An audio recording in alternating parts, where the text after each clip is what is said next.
Good morning, guys. Fast Eddie goes to the Philippines. We are here in Cebu City this morning. We had to come here. I had to come here for the immigration to get my apply for my ACR card as part of my 13A visa. A little bit of I didn't do a lot of research, so I thought immigration was on the other part of town, so we booked the hotel over there. But so we walked right over to the immigration office, which is in G Mall, and it turned out it's not the case at all. The hotel I booked was near C Mall, not G Mall. So, anyways, a quick little ride over here, and here we are, G Mall. They don't open up till 9 o'clock, but we are here in Cebu City. Hopefully, this is not going to take all day. Good afternoon, guys. Fast Eddie here. The good, the bad, and the ugly related to my 13A visa. As you see in that first clip there, I was pretty optimistic. Was hoping for a couple hours, would be done there. No such luck. Turning to be a couple days to get this completed, to get my 13A visa ACR card thing completed. We got there. I'll go back a couple steps here. I applied for my 13A visa in the United States back in January. I gathered up most of the documents. I had my physical done in December, late December, and I turned everything into the U.S. consulate, or the Filipino consulate in the U.S. in San Francisco in early January, and had it approved in February.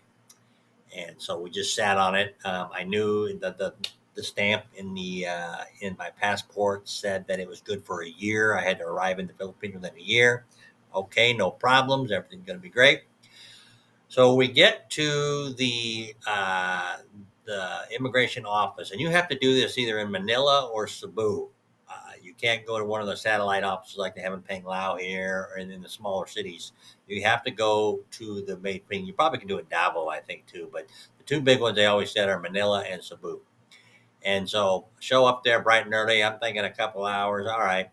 Well, you get there to immigration, and after a little bit of running around, they're pointing you window to window, which is a theme that will repeat itself later in this journey.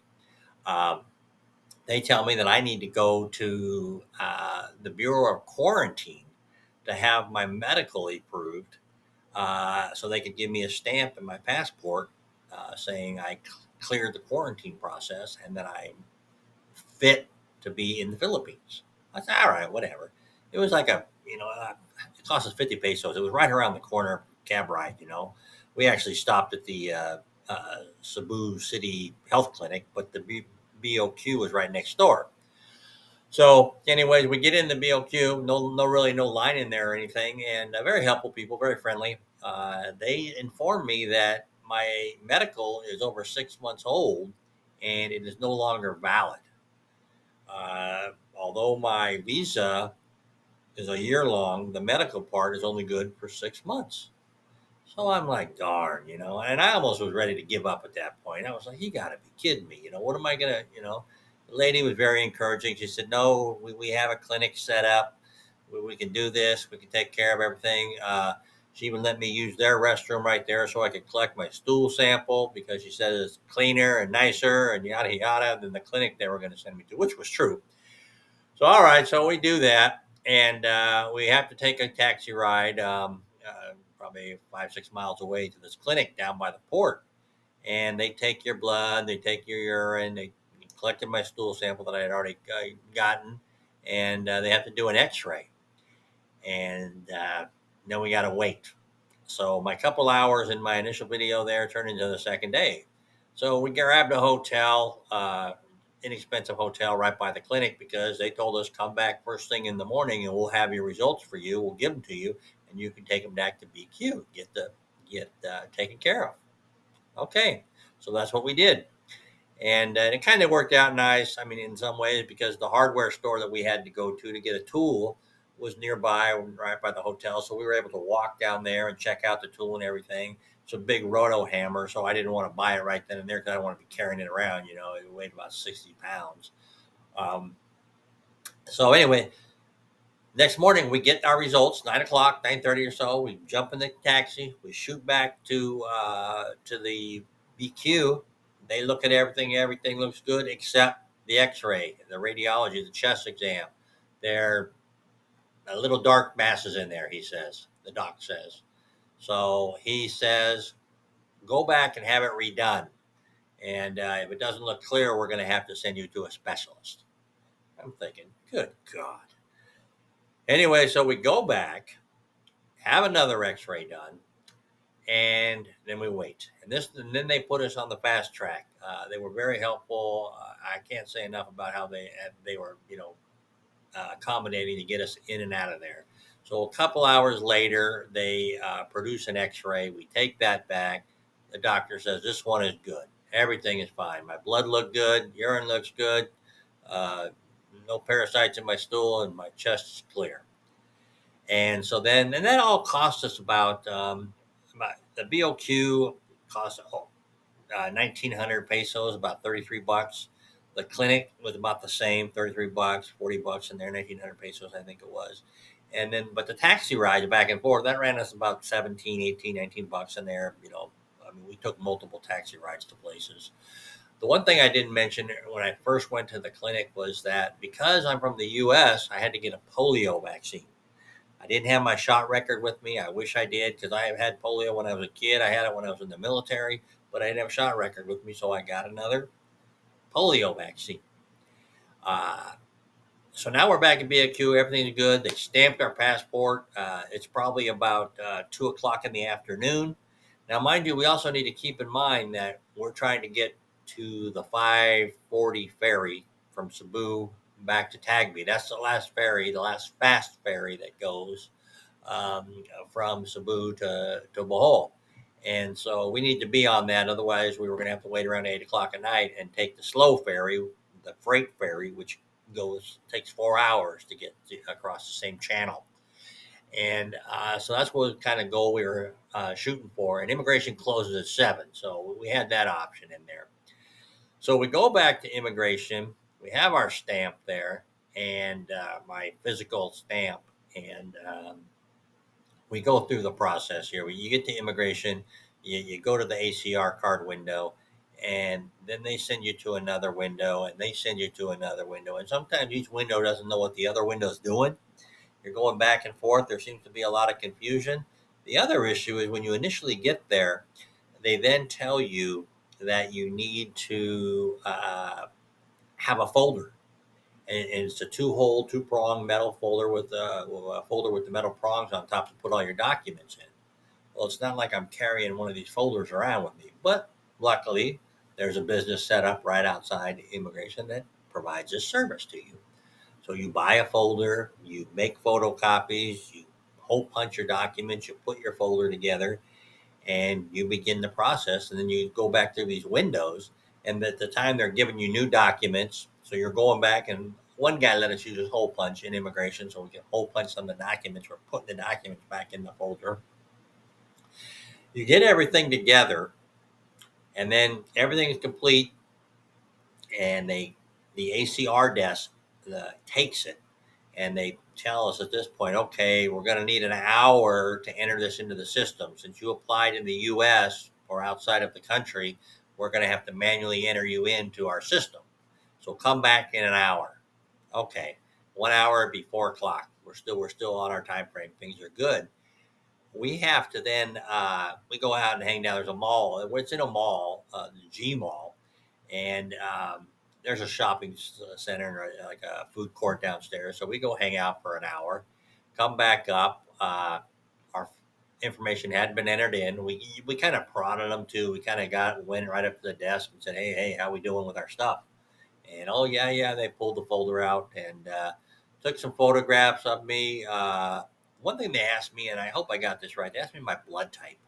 I don't know why, but they asked me my blood type. I think I'm B positive. I'm B something, but I hope I got that right because they put it in the records. And so they do all that, and by the way, you pay before you give them everything. You go through that last step at one of the windows you're going through as you're paying, and I paid a 500 peso express lane fee, which is about $8. They didn't ask me if I wanted it, but I got it, paid for it, and I got it. And then the ACR card was 2,945 pesos, which is about 52, 51 bucks. And then there was a lot of miscellaneous fees tacked onto this. which was another 2,770 pesos, so about another 50 bucks, 48 bucks for miscellaneous fees related to this process of getting your ACR card. Um, and that basically is it. Then you sit down and you have a conversation with the immigration officer, and he basically explains to you that you're in this country basically as a guest of your wife, because in order to have the 13A, you need to be married to a Filipino citizen. And my dad, he interviewed us. He told us a few things. One of the things is that I can't leave the country until I have the ACR card in my hand. That is the key thing. And once the 13A visa, you've gotten into the country with that. But without that ACR card, the 13A visa really isn't worth anything. It's not like you're going to come and go just on a 13A visa stamp in your passport. You have to have that ACR card, is what he was saying. And then there's an annual reporting requirement. 2 months before January, you go online, you fill it out, and then you check in with your local immigration office in the month of January and make sure everything's legit. If you have a change of address, you need to put that in with them, and that all can be done at the local office. You don't have to go back to Cebu or Manila to do that. So that was the process. I was hoping for a couple hours. It took a couple days, but it's more fun in the Philippines. What can I say? It is what it is. It's part of living here. I'm retired. It's not like I had anything. Had to do. It wasn't like I had to be back to work or anything. So the ugly of it. Let me tell you about the ugly of it. Was that polio shot kicked my ass. I was so sick. 2 days later, I was just a nasty headache and a nausea. I just felt nauseated, and it was just brutal. And it hung on for about 24 hours. And I mean, I know you're not supposed to take Tylenol fever reducers, Tylenol to reduce the fever, but I took it. My headache was just too much. I couldn't take it. And that's sitting in an air conditioned bedroom here. It was brutal. So that was the ugly of it. I wish I had been thinking and had carried my shot records with me, and maybe that would have gotten me. But I just did not expect this. Now, having said all this, a lot of guys will get their 13A when they get to the Philippines. It's a completely different process than what I just explained here. There's plenty of people who do videos about that. In fact, Paul McGill, the old dog, just did one about his process going through it. I just watched that video. But it's completely different. I'm told there's not even a physical component of that visa process. So there's almost like two different channels or two different roads they're on. If you get one in the States or if you get one in the Philippines or in a foreign country, I should say, or the Philippines. I always keep referring to the U.S., but you can get a 13A visa in any country if they have a consulate there. So that was it. Let me know what you think. If you got a 13A in the States, my recommendation is you get to the Philippines within 6 months. That way they can't deny your physical stuff and you're good to go. They stamp your passport with the physical qualifications that you're not quarantined, that you're free to live here, you meet the health requirements. Otherwise, you're going to be going through it again. I mean, it's not unsurmountable. It's just a hassle factor, and jumping in taxi, going here, going there, having to spend another day. So it didn't quite work out like I planned, but there's a saying, plan the plan and don't plan the outcome. Um, that's the only thing I can say about living here. No sense in getting mad. No sense in getting angry. The people at the immigration and the BQ, they don't make up the rules. They're just following the rules, and they're just doing their job. So it's hopefully somebody will look at it, but it doesn't seem to make sense that you do a physical if you're a 13A. But they do have a 13. The difference is I'm getting my ACR card and I'm a permanent resident right now. There's no probationary status. If you apply in the country here, you do 1 year in a probationary status and then you reapply a second time. And that gives you, and then if you're approved on that, you get your full-time permanent. If you fly outside the country and you come in on your 13A visa, when you're issued your ACR card or approved for your ACR card, you are done. You don't have to go through that probationary period. So that is something to consider. Which is better? I really don't know.